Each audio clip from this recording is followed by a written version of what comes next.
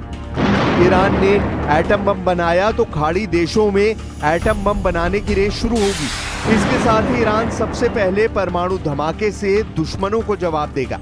मतलब जिस युद्ध की शुरुआत ईरान को एटम बम बनाने से रोकने के लिए हुई, जिस युद्ध को इजराइल ने ईरान के एटमी अड्डों की तबाही के लिए शुरू किया, जिस युद्ध से ईरान के बैलिस्टिक मिसाइल जखीरे की बर्बादी तय की जा रही है, वही युद्ध एटमी युद्ध बनता जा रहा है। इजराइल जिस तरह ईरान के न्यूक्लियर अड्डे दहला रहा है, इजराइल ने जिस तरह ईरान के शहरों को जलाया है, उससे ईरान का सब्र जवाब देता जा रहा है। ईरान अपनी जान बचाने के लिए परमाणु बम का धमाका करने पर मजबूर होता जा रहा है। ईरान की न्यूक्लियर मिसाइलों का टारगेट तेल अवीव ही नहीं, खाड़ी के कई मुल्क बन सकते हैं। इसका सिग्नल लाविजान के बंकर से मिलने लगा है, वही सुपर सीक्रेट बंकर जहां ईरान का वॉर हेडक्वार्टर है। इजराइल के भीषण हमलों के बीच सुप्रीम लीडर अली खामनेई ने लाविजान बंकर को ठिकाना बना लिया है।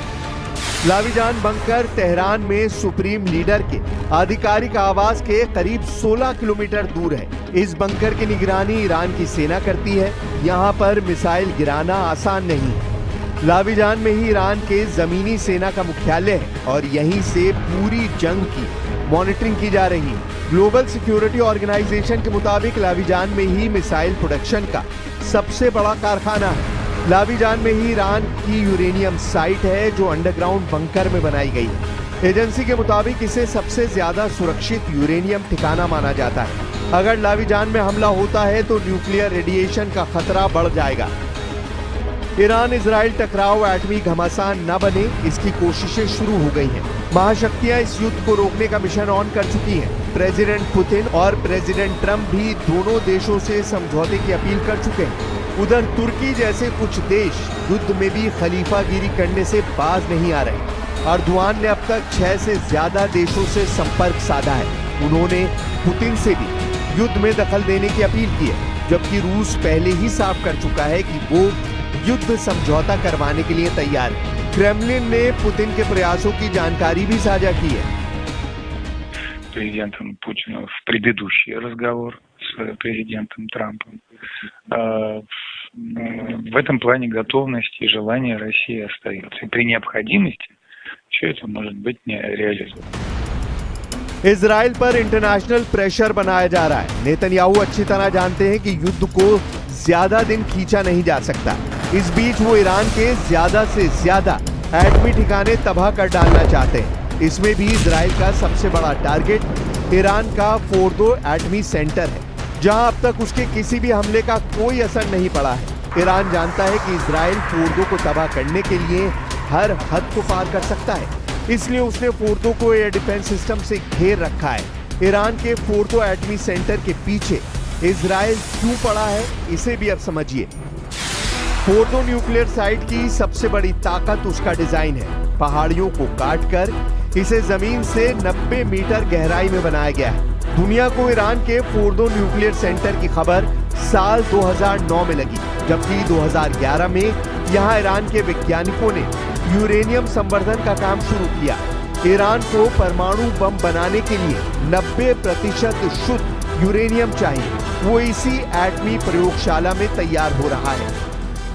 इजराइल ने अब तक जितने भी हथियार इस्तेमाल किए हैं, उसने फोर्दो एटमी सेंटर को 1 इंच का भी नुकसान नहीं हुआ है। इसकी पुष्टि IAEA चीफ राफेल ग्रॉसी ने कर दी है।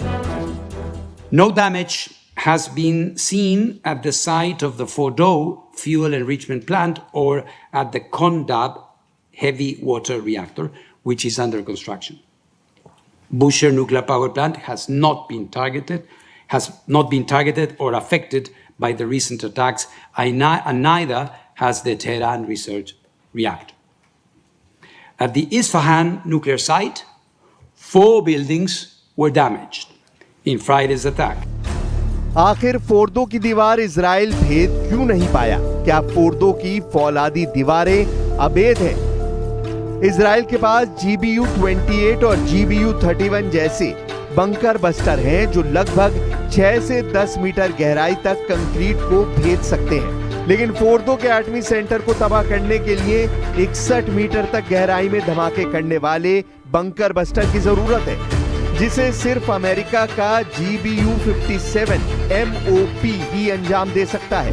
अमेरिका अपने B-2 बम वर्षक से GBU-57 MOP बम को गिराकर फोर्दो को तबाह कर सकता है, मगर अमेरिका युद्ध में शामिल होने से बच रहा है। ट्रंप धमकियों से काम चला रहे हैं। ट्रंप चाहते हैं कि इजराइल के हमले से डरकर ईरान उनसे फौरन एटमी डील साइन कर ले, जिसके हालात फिलहाल तो बनते दिख नहीं रहे। ईरान जंग में डटा हुआ है, मजबूती से पलटवार भी कर रहा है। सुप्रीम लीडर अली खामनेई को चीन और रूस से पूरी मदद का भरोसा भी मिला है।